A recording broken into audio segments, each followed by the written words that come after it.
격주 금요일마다 정말 좋은 영화들 추천해 드립니다. 오동진의 시네마 레터. 영화평론가 오동진 선생님 모셨습니다. 안녕하세요. 안녕하십니까. 네. 네. 가을이 왔네요.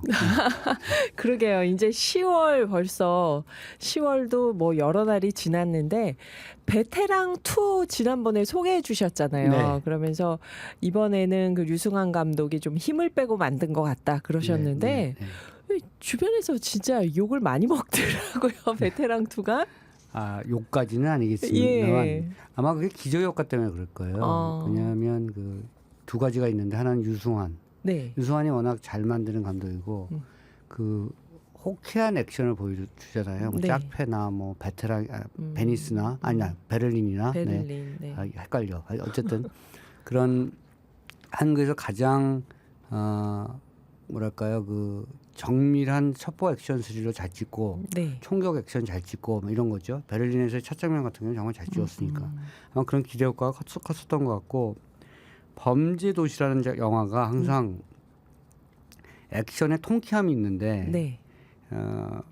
이 베테랑을 만드는 유승환도 그런 면을 보일 것이다 이번에 베테랑 2에서 그리고 뭐랄까요 이게 막힌 가슴을 뻥 뚫어줄 것이다 이런 것들이 있었던 것 같아요. 네. 좀 대중 관객들이 느끼는 단순한 기대 심리가 컸던 것 같은데 영화는 뭐랄까 한방 액션보다는 네. 뭔가 다른 의미를 좀 두고 있죠. 가족의 문제라든가. 그 사실은 그 일종의 뭐랄까요 그 자경단이라는 표현 있죠. 예전에 찰슨 브론슨이 나왔던 데스 위시 같은 네. 영화들 보면 데드 위시 같은 영화를 보면 자기 가족이 살해당하고 그 남자가 그 거리에 범죄를 싹쓸이를 하고 다니는 얘기잖아요. 네네. 경찰이나 사법제도 대신에 내가 그것을 응징한다. 응징자의 모습을 가지고 있는데 그 내용을 담고 있어서 그런데 한국 사회가 그 응징을 시킬 수 있는 사법 시스템이 아니잖아요. 맞아요. 현실이. 네. 그리고 또 그렇다고 해서 그런 대신 사법 행위를 하고 있는 범죄자를 또 살리자니 그렇고 죽이자니 그렇고 이런 거잖아요. 그런 그 정서적 찝찝함을 계속 남겨놓고 있기 때문에 아마 그런 점들을 대중들이 마음에 들어하지 않는 것 같다라는 것이 제 생각이고요. 저는 그렇지 않았어요. 어떠셨나요, 선생님은? 저는 그냥 뭐랄까요, 그냥 이름값대로 나왔다 영화가. 뭐 유승환이라는 이름, 그다음에 황정민, 뭐 정혜인 이런 이름값대로 나왔고요. 대중 영화의 전형적인 어떤 너무 전형적인 틀이어서 처음에 제가 좀 마음에 안 들었다가 네. 뒷부분들이 괜찮아요. 유승환 표가 있어요. 그리고 주인공 황정민이 너무 힘들어해요.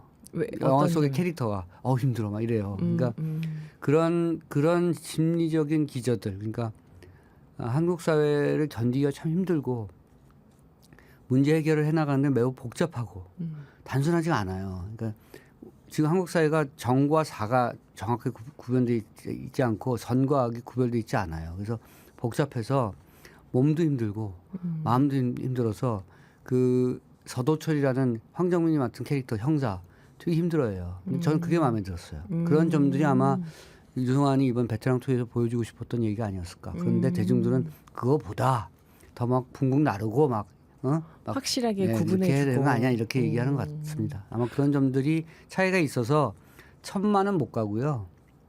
처음에 기세는 1000만 갈 뻔했죠. 네. 근데 이제 1000만 못 가고 지금 600만 고지를 넘어섰는데 아마 요 정도 선에서 정리되지 않을까. 근데 600만도 지금 어마어마한 거예요. 큰 숫자죠. 근데 뒷부분에 가면서 유승환 표가 나오더라 그러셨는데 네. 그게 어떤 거였을까요? 유승환이 지금 51살, 52살인가 그렇고요. 네. 유승환이 액션 키드고 액션 영화 감독인 것처럼 많은 분들 알고 계십니다만 삶에 대한 자기 철학이 뚜렷하게 있고요. 제가 잠깐만 설명드리면 유승환이 25년 전에 그 죽거나하고 나쁘거나라는 작품 나왔을 때 네, 그게 네. 4부로 돼 있어요. 네. 에피소드가 그걸 한 일부 이렇게 찍은 거예요. 그래서 한 에피소드 찍고 나서 제작비가 없으니까 그때 당시 지하철 3호선이 뚫리지 않았을 때였거든요. 4호선인가. 네, 그래서 네. 4호선 공사장 가서 일을 하고 돈을 모아서 또 에피소드 찍고 이랬던 거죠. 여러분들이 생각하시는 것보다 좀 곱상하게 생겼습니다만 유승환 감독이 생각한 것보다 훨씬 어렵게 살았고요. 이런 표현이 기분 나빠할지 모르겠습니다. 본인은 찢어지게 가난했고 조실부모했고 그래서 그 삶의 여러 가지 어떤 굴곡진 면들을 영화 속에서 담아내려고 하는 친구예요. 생내적으로. 네, 네. 그래서 이번에 그 서도철이라는 형사 캐릭터가 그런 면들을 좀 보이고 있어서 이게 내가 봤을 땐 유승환이 사실은 영화에서 진짜 보여주고 싶은 삶의 진정성, 삶의 그 어렵지만 궁하지만 그래도 뭔가 해나가려고 하는 어떤 용기 같은 것 이런 것들 보여주려고 하는 것 같고요. 그런 것들이 좀 담겨져 있다고 저는 봤습니다. 근데 이제 저의 이런 식의 평가는 제가 그걸 오래 봤으니까 할 수 있는 거고. 유승환 감독을 그렇죠. 오래 알고. 네, 오래 알고 오래 봤으니까 이제 저는 그렇게 생각하는 거고. 네. 아마 대중분들은 못하러 그의 그 생애를 알 필요가 있겠어요. 영화 한 편 보는데. 그래서 아마 그런 측면에서 좀 차이가 있을 수 있다 이렇게 생각하고 있습니다. 네, 베테랑2 선생님께서 지난번에 힘 빼고 만들었다고 해서 어떤 걸까 했는데 전 아직 안 봤는데요. 나오는 평들이 뭐 너무 이걸 또 사회에 대한 얘기는 한마디도 하지 않고 다 개인의 일탈로만 처리했다. 이러면서 섭섭해하는 그거는 분도 또 있더라고요. 그냥 제가 요새 나이를 먹어서 예. 싫으면 싫다 좋으면 좋다 하는데 예. 그건 또 말을 위한 말이고요. 아하. 그 사회에 대한 얘기도 사실 가족을 통해서 그 프리즘으로 얘기를 하고 있긴 있어요. 학교 폭력 얘기나. 다만 이게 이제 영화를 평가하는 평론가들 입장에서 보면 이제 텍스트가 충돌하느냐 네. 이런 등등 얘기할 수가 있거든요. 에피소드가 자기 아들의 얘기와 자기가 쫓는 범인의 얘기가 있어서 이게 붙느냐 떨어지느냐 또는 지나치게 충돌하느냐의 부분에 있어서 텍스트적 분석은 할 수 있지만 네. 사회 얘기를 너무 안 했다 이런 건 좀 말을 위한 말 같은데 저는 그렇게 생각하고요. 사실은 유승환이 가장 잘 만든 뛰어난 영화는 모가디슈죠. 모가디슈. 그 스트리트 총격신 같은 거 있잖아요. 네, 네.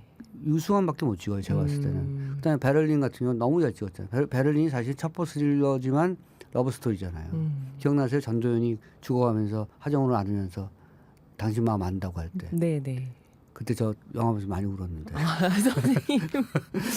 너무 진짜, 좋고 네. 그렇죠. 짝패 이런 건 되게 좋잖아요. 짝패는 정말 네. 쿠엔틴 타란티노가 그렇죠. 한국에서 살면 이런 걸 그리고 만들까? 그 온성인가 뭐 그 그 영화 속의 마을 도시가 하나를, 그게 예. 사실 한국 사회 자체니까 네네. 그런 것들을 기대했던 분들이 이번 베테랑 투어 너무 단순하다 이렇게 그럴 수 얘기하시겠죠. 있었겠다. 그런데 또 생각하면 네. 이 친구가 약 한 20몇 년 됐는데 25년 정도 됐죠. 좀 놀고 싶어요. 쉽게 말하면 나도 놀면서 영화를 찍고 싶다. 영화가 꼭 맨날 만든 영화마다 그렇게 계속 내가 갱신하면서 그렇죠. 가야 되냐. 할 수 없는 거 아니냐. 나도 영화를 옛날에 좋아했고 이소룡 영화처럼 즐기면서 보는 영화를 찍고 싶다. 이런 게 요새 약간 그런 마음이 있는 것 같고 그게 지난번에 인질 이번에 네. 베테랑 2인 것 같습니다. 네. 그래요. 베테랑2 선생님 말씀 들으니까 또 다시 관심이 생기네요. 제가 귀가 얇아서. 그냥 뭐 재밌게 보실 수 네, 있는 네. 작품이고요. 그리고 그 워낙 배우들이 다 기본은 하는 배우들이잖아요. 황정민 맞아요. 그렇고 근데 거기 나오는 뭐 오달수도 그렇고 맞아요. 그 코미디가 있으니까 그리고 권혜호가 요새 굉장히 좋은 모습을 많이 보이는데 권혜호가 거기 서장으로 나오는데요. 권혜호가의 마지막 장면 그 쿠키 장면 네. 쿠키 씬 이런 거 꼭 놓치지 않고 보시기 바랍니다. 네. 끝까지 앉아서 봐야겠네요. 네. 그러면 베테랑2 이후에 흥행할 만한 하반기 기대작을 또 꼽아주신다면요. 이 한국 영화가 점점 없어서 이게 문제인데 사실 외화는 지금 막 개봉된 네. 조커 2. 네. 근데 이제 이것도 사실은 영화가 갖고 있는 무게감이 있고 비중이 있는데 네. 호아킨 피닉스에다가 네. 레이디 가가 아니겠습니까? 조커잖아요. 맞아요. 조커가 얼마나 전편에 나왔을 때 충격을 줬습니까? 네. 네. 이것도 약간 더 내면으로 들어간 버전이에요. 그러니까 뭐랄까 이렇게 조커가 갖고 있는 그 폭발적 그 도발성을 기대하는 분들이라면 좀 다른 철학성이 느껴지는 그런 작품이겠죠. 네. 그래서 흥행이 어떨진 짐작하지 못하겠습니다만 어쨌든 10월 달에 개봉된 외화 중에서 가장 주목을 받는 작품이 되겠죠. 요걸 쿠션 치고 11월 달에 가면 이제 하얼빈이 나옵니다. 하얼빈이요. 네. 우리나라 영화겠죠, 이건. 안중근, 네. 현빈. 현빈이 안중근 그럼요. 역으로. 이건 내가 그래서 이거 문제가 있다 내가 그랬죠. 왜냐하면 우리 안중근 선생님은 약간 좀 작으세요. 그렇죠. 현빈이 크잖아요. 맞아요. 이제 안중근 의사의 저 의거를 영화로 만들 때 여러 버전이 있는데요. 저 윤재균 감독이 만든 영웅은 그 서사가 사실은 그 역사적 서사를 그대로 따라간 거죠. 다만 네, 이제 네. 민비시에나 이런 부분에 대해서는 뭐 가미를 많이 했습니다만 이번 그 하얼빈은 제가 봤을 때는 현빈을 내세워서 그 의거 과정을 첩보 스릴러식으로 담은 거예요. 오. 그러니까 거기에 몇 시에 어떻게 모여서 어떤 식의 그 서로 정보가 오고 가면 네, 이런 네. 사실 그것도 굉장히 드라마거든요. 엄청났겠죠. 저는 사실 그 김훈 선생이 쓴 소설 하얼빈을 봤을 네. 때 느낀 게 뭐냐면 그 안중근 선생께서 얼마나 무서웠을까. 그게 보통 일이 아니잖아요. 그리고 그 앞에 역에서 벌써 대기하고 있었던 동지들도 포기했었던 일도 있었고, 네. 그러니까 본인이 혼자 남았는데 하얼빈 역에 가서 총을 쏠 때까지 얼마나 두려웠겠습니까? 그러니까 그런 얘기만 담은 영화도 있을 수 있어요. 이번에 나오는 하얼빈은 얼마나 고도의 작전이 펼쳐졌으며 거기에 심리전이 펼쳐졌는가 이런 얘기를 담고 있는 것 같고요. 네. 제가 봤을 때 이게 이런 영화가 안중근 의사의 의거를 알리는데 토론토에서 상영을 했었거든요. 그래서 굉장히 중요한 역할을 할 것이다. 다만 제가 항상 말씀드리지만 윤색의 윤리학이 있다. 윤색의 윤리학이 있다. 너무 네. 윤색하면 안 된다. 그래서 이제 그건 좀 두고 봐야 될 것 같습니다. 네. 현빈 배우가 얼굴이 우리나라 미남 배우들 중에서 뭔가 결기 있는 역할을 하는데 좀 어울리는 얼굴 같아요. 그래서 늘 보면 북한 군 역할을 맡고 그러니까 저 드라마 그렇죠. 뭐죠 그게 어떤 드라마? 일본에서까지 유행한 드라마. 일본에서 저기 나왔던 거죠. 사랑의 불시착. 이거 네, 되게 맞아요. 현빈이 나왔던 사랑의 불시착이 지금 그 일본에서 어마어마한 인기를 모았잖아요. 이거 굉장히 네. 중요한 얘기인데 현빈 스스로가 일본의 시장을 포기한 거예요. 왜냐하면 안중근이잖아. 네. 일본 사람들한테는 이토 히로부미가 굉장히 중요한 이등 광문이 굉장히 중요한 사람이잖아요. 근데 우리에게는 그를 죽인 안중근이 가장 위대한 영웅이기 때문에 워낙 장사 속이 밝은 매니지먼트 회사나 또는 배우 같으면 사랑의 불시착이 일본에서 어마어마하게 인기를 모았고 거기 가면 레드카펫이 깔리는 배우인데 안중근 역할을 한다? 쉽게 선택하지 않을 거고요. 근데 현빈 씨가 자기 돈을 내면서까지 했다고 하는 소리가 있죠. 자기가 받은 궁금하네요. 돈을 뭐 어디에 기부했다 뭐 이러기도 하고 그래서 그런 측면에서는 역사 의식이 있는. 제가 봤을 때는 요새 그 한국의 역사 의식은 정치인보다 저 배우들이 더 강해요. 네. 예술인들이. 그 허진호 감독님도 신작을 발표했다고 하던데 네. 지금 시간이 한 2분, 3분 정도 남았으니까 요거는 간단히 얘기하고 2부에서 또 이어가 보죠. 어떤 허진호의 영화인가요? 영화는 원래 이탈리아 영화예요. 이탈리아 이거 영화. 리메이크 버전입니다. 그러니까 그리고 소설은 네덜란드 소설이에요. 더 디너. 그러니까 네. 원래 원작은 사실은 좀 지루해요. 뭐냐면 더 디너 테이블에서 벌어진 일이에요. 디너에서 얘기하는 거예요. 그러니까 어떤 사건이 있었어. 당신은 어떻게 생각해? 막 그럼 나는 그렇게 생각하지 않아. 너는 그렇게 생각해. 논쟁을 하는 이 네, 얘기예요. 네. 그래서 영화가 처음부터 끝까지 디너로 가는 거예요. 네. 근데 한국에서 그렇게 만들었다가 이제 흥행 완전히 안 되겠죠. 그래서 허진호 감독이 영리하게 그걸 다 바꿔서 대화 속에서 얘기하는 사건들을 밖으로 데리고 나갔어요. 그래서 오. 실제로 영화에서 펼쳐지죠. 사건들이. 그래서 그 디너와 실제 대화에서 나오는 얘기의 사건들이 겹쳐지는 같이 이렇게 전개되는 그런 영화를 만들어냈고요. 설경구 씨가 나오고 네. 설경구 씨 와이프 역으로는 수현 씨. 수현. 네. 설현 말고. 그다음에 장동건 나오고. 네. 장동건 씨의 와이프가 김희애. 여기도 거기서 영화에서도 이제 연상의 부인으로 여인으로. 나오는데 장동건 씨가 되게 잘생기게 늙었어요. 거꾸로 얘기할 때 되게 늙었는데 여전히 잘생겼어요. 이러면 사람들 많이 보러 간다 이제. 네. 장동건은 가장 매력적인 배우인데 뭐 이런저런 뭐 호호가 엇갈리긴 합니다만 가장 잘생긴 배우라고 생각하고요. 한국의 아랑드롱이라고 생각하고 이게 조금씩 중년의 티가 나는데 여전히 멋있다고 생각합니다. 남자 눈으로 보면 그래요. 네. 저도 궁금한데요. 보통의 가족 10월 16일에 개봉 예정이라고 합니다. 보통의 가족 아니란 거 아시겠죠 이게? 그렇죠. 네, 이게 이 보통의 의미가 뭐냐. 이게 근데 역설적으로 우리 가족들이 겪는 게 이런 거예요. 오만 가지 사건과 말도 안 되는 일들이 벌어지는 것을 가족이랑 끊어 묶어서 견디고 극복하고 해결하고 살고 있는 것이니까 역설적으로 보면 보통의 가족이긴 합니다. 네. 그렇게 생각하시면 됩니다. 요 얘기도 이어서 2부에서 계속 해보겠습니다. 영화평론가 오동진 선생님과 시네마 레터 이야기 나누고 있습니다. 아까 1부에서 보통의 가족의 보통의 의미가 진짜 평범하다, 보통이다라는 게 사실은 있을 수 없는 여러 가지를 한데 묶어놓은 것 그러면서 감당하는 게 보통의 가족이 아니겠냐 얘기를 해주셨어요. 네. 이 영화에 대해서 이번에 토론토 국제영화제 공식 초청작이었다고요? 토론토에서 한국 영화 많이 가져갔었어요. 현빈 아까 말씀드린 하얼빈도 가져갔었고요. 예. 이 더 디너 그러니까 우리 보통의 가족도 가져갔었죠. 그래서 캐나다 토론토 영화제가 세계 영화제에서 토론토, 부산, 로테르담. 부산이 그 정도구나 지금. 그러니까 토론토, 이제 부산, 뭐 어떤 측면에서 그러냐면 세계적 영화제이기도 한데 깐느, 베니스, 베를린과 로테르담, 부산, 토론토는 약간 달라요. 뭐냐면 저쪽은 컴피티션이에요. 경쟁을 해, 막 상을 주고. 여기는 페스티벌이에요. 그러니까 규모가 제일 커요. 뭐냐면 부산도 뭐 한 300편, 토론토가 한 300편 돼요. 그러니까 뭐냐면 토론토의 북미 영화들 다 모아놨어요. 북미 영화들을 보려면 토론토로 와라.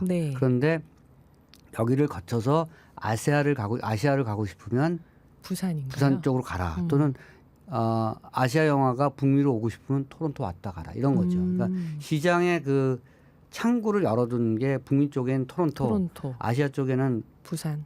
그다음에 북구 쪽에는 유럽 쪽에는 로테르담이에요. 이런 거죠. 그러니까 그래서 요새 많이 가고 있고 그리고 전략적으로 그 토론토 영화제가 한국 영화를 많이 가져가는 것 같아요. 전략적으로요? 왜냐하면 시장성이 좋으니까 잘 팔리니까 그렇겠죠. 그래서 토론토에서 그 밑에 미국에서는 이제 썬댄스가 있는 거고요. 썬댄스 독립 영화들. 여러분들 별로 관심 없어 하실 것 같은 자꾸 이런 얘기 드려서 죄송합니다. 그렇게 지형도로 생각하시면 됩니다. 그래서 영화제들마다 다 거점을 마련해서 그 거점에 그 지역 내의 시장을 가져가겠다라고 하는 그 전략적 야심이 있는 거죠. 아니 이거 다들 재밌으실 거예요. 영화 보러 가거나 기사를 보면 무슨 영화제 나오는데 잘 모르니까 우리가.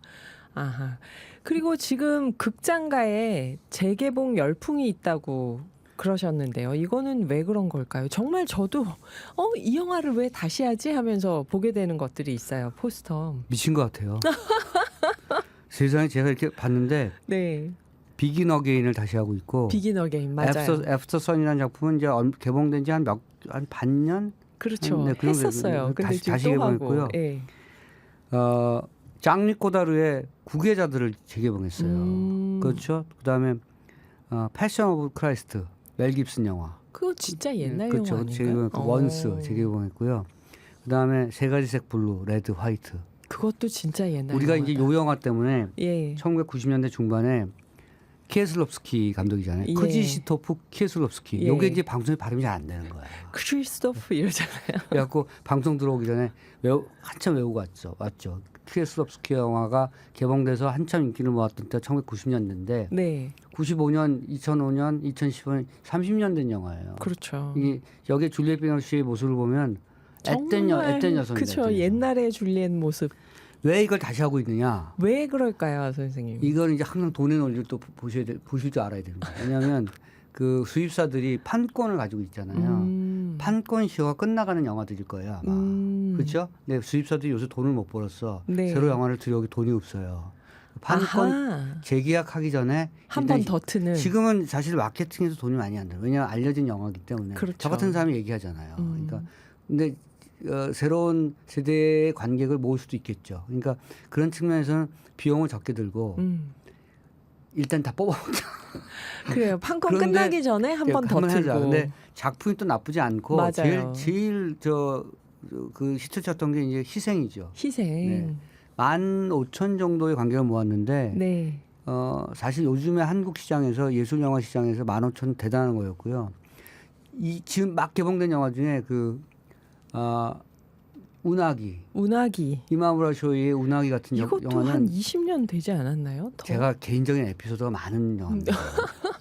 그 이와이 순지라는 배우 이번에 저 퍼펙트 데이즈에 나왔던 네. 이화의 순지가 그때만 해도 이화의 슌지가 아니고 그 이화의 순지 감독 이름이죠. 네. 저 야쿠쇼코지. 야쿠쇼코지. 네. 자, 야쿠쇼코지가 나왔던 운하기 때문에 제가 30년 전에 네. 제가 지금 나이가 60이니까 30살 때 얼마나 제가 꽃미남이었. 네, 맞아요, 선생님. 예. 야쿠쇼코지도 아주 멋있는 남자였고요. 인터뷰하러 갔어요. 아, 정말요? 일본으로 직접 인터뷰하셨어요? 운하기 때문에. 오. 그리고 그 운하기 때문에 일본에 그 저 취재를 가서 많은 그 사건을 저지르고 왔어요. 그런데 어쨌든 그 얘기 또 다음에 듣도록 하고. 이 운하기는 첫 장면을 잊을 수 없는 영화거든요. 첫 장면에 새벽에 여명이 떠오르는데 한 남자 자전거를 타고 가고 카메라 먼 뒤석을 잡아요. 네. 롱숏으로. 그리고 롱테이크예요. 그리고 남자가 어느 파출소에 도착해서 카메라가 싹 정면으로 와요. 네. 앞이 기억하시죠? 네. 네. 말씀을 해주시. 피치를 했잖아요. 피치. 그래서 자기 스스로 자수하는 거잖아요. 제가 제 아내를 죽였습니다. 이렇게. 그걸로 시작하는 영화. 네. 그 이유는 여러분께서 직접 보시면 여기까지는 말씀드려도 되는 영화라고 생각하고요. 운하기 많이 보셨겠습니다만 지금 30 되신 분들 태어났을 때 나온 영화니까 꼭 가서 보시면 좋은 명작입니다. 이런 영화는 다시 보셔도 되고요. 네. 보신 분들도 다시 보셔도 되고 저도 다시 보고 싶어요. 큰 화면으로 다시 리마스터링된 작품으로. 그러니까 좋은 작품들이 리메이크 재상영된 건 매우 좋은 일이라고 저는 생각하고요. 골라서 보시면 좋은 것 같고 원스 같은 작품 좋죠. 원스 너무 좋죠. 그리고 또 희생은 그런 친구들도 많았더라고요. 지금 봐도 모를까? 그러면서 또 가봤다고. 네. 지금 봐서 겨우 안 제가 있죠. 이 선생님은 겸손의 말씀이시고. 왜냐면 제가 말씀드렸잖아요. 4번 봤는데 네. 다 볼 때마다 잔 부분이 달라. 그래서 이번에 다 이제 맞춰지는. 이제 다 맞췄어. 이제 제가 4번, 5번 보면서 이제야 다 맞췄어. 맞아요. 그래서 내가 보면서도 저 때는 기억이 안 나. 저 부분 내가 작구나. 이런. 그러면서 보게 되는. 네, 희생, 운하기. 또 지금은 나이 든 배우들의 젊은 모습을 보는 즐거움도 있는 것 같아요. 그렇죠. 확실히. 네. 이번은 그 구계자들 같은 영화는 장리 꼬다르가 아주 생소한 젊은 세대 관객들이 계실 텐데 얘기는 단순한 얘기예요, 사실은. 젊은 두 남녀가 도둑질하는 얘기니까. 네. 근데 어쨌든 새로운 화법의 영화를 만들고 새로운 시대의 대화법을 만든 작품이라고 생각하시면 되고요. 그러니까 60, 70년대 기존 세대, 그러니까 그 기성 세대를 넘어서려고 했었던 앵그리 영맨들, 이른바 비트 제너레이션 세대들의 화법을 볼 수 있는 영화 구계자들인데 요즘 비슷하잖아요. 맞아요. 네. 그렇게 생각하고 보시면 돼요. 예, 네. 맞아요, 진짜. 그 재개봉 영화 중에서 이렇게 여러 가지가 있는데 이건 좀 꼭 봐라 하고 추천해 주실 만한 작품이 있다면 아까 운하기 추천해 주셨고요. 네, 운하기 좋고요. 비긴 어게인 이런 거예요. 영화가 이런 겁니다. 영화가 사실은 동일 시의 작품이잖아요. 네, 네. 영화를 볼 때 내가 있는 거예요. 네. 제가 이 영화를 딱 봤는데 거기 그 키라 나이틀리 여가수가 마크 로팔러한테 뭐라 그러냐면 음반 같이 만들자고 하니까 네. 당신 누구야? 그때 처음에는 모르고 헤어졌다가 나중에 만났을 때 바에서 당신 이름을 찾아보니까 포탈에 나오긴 하대. 과거에 유명하긴 했나 보대. 이런 얘기를 해요. 근데 그때 제가 사실 쿵했었어요. 왜냐하면 저를 전혀 모르는 사람이 어떨 때 제 이름을 뒤져보고 포탈에 나오는 사람이긴 하대. 뭐 한때 뭐 하긴 했나 보대. 이런 거거든요. 그 비긴 어게인이잖아요. 그래서 이 영화를 보면 50대의 남자들은 자기 얘기가 나오고 30대 여자들은 또 자기 얘기가 나와요. 헤어진 남자하고의 상처 뭐 이런 거. 그리고 청소년들이 보면 엄마 아버지와의 갈등과 학교 생활에서의 갈등을 그린 그 영화 속의 그 딸의 모습이 자기 모습이에요. 그래서 그렇죠. 자기 모습을 많이 다룬 주인공들이 있는 영화는 항상 터지게 돼 있어요. 왜냐하면 동일화시키거든요. 관객들이. 그래서 그건 컨템포러리해지거든요. 그래서 막 10대부터 막 60대까지 다 보는 거예요. 이래서 이 당시에 비긴 어게인이 그 당시에 500 몇십만 원 했어요. 맞아요. 그리고 음악도 좋았고. 네, 그렇죠. 저는 비긴 어게인 하면 뭐가 가장 기억나냐면 그 전까지 영화들은 나이 많은 남자와 젊은 여자의 관계를 불륜이나 이렇게 좀 일방적으로 끌려가는 관계나 근데 여기서는 불륜처럼 갈 것 같다가 산뜻한 우정으로 싹 바뀌는 게 그게 참 좋았어요. 그거 다 저는. 찍었다가 편집했다는 설비가 아 지금 이렇게 나가는 것보단 이게 더 관객이 많이 오겠다 하면서 그렇죠. 편집을 했던. 그거까지 갔으면 이제 그 연령 등급이 올라가니까 연령별 등급이 안 되겠죠. 네. 그런 또 제작진의 저 돈과 요새 관련된 그 말씀하시니까 제가 드리고 싶은 말씀이 있는데 예. 요즘에 할리우드 영화의 특징이 두 가지가 있어요. 네. 항상 트렌드가 변한다. 트렌드의 특징 잘 들으세요.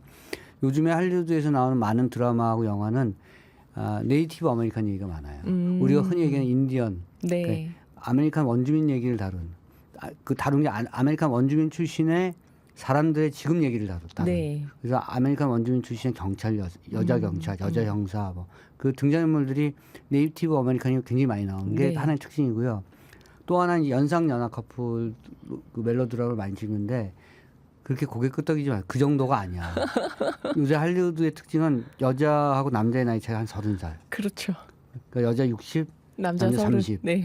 여자 70, 남자 25 이런 예. 35 이런 거죠. 예. 이런 식의 아주 큰 나이 차이를 둔 로맨스를 그린 작품이 굉장히 많이 나온다. 이걸 참고하고 보시면 좋을 것 같습니다. 네, 이 사람들의 로망을 담은 게 영화다 보니까 그래서 내가 거꾸로 얘기했죠. 그러면 남자 60, 여자 25는 안 돼요. 다 옛날 얘기야. 너무 많이 해서 그 얘기는 너무 많이 해서 그런 것 좀 하지 마. 그러더라고요. 그래요. 선생님이 또 오시면 항상 OTT 영화 추천해 주시잖아요. 극장 네. 가기 싫어하는 사람들을 위해서.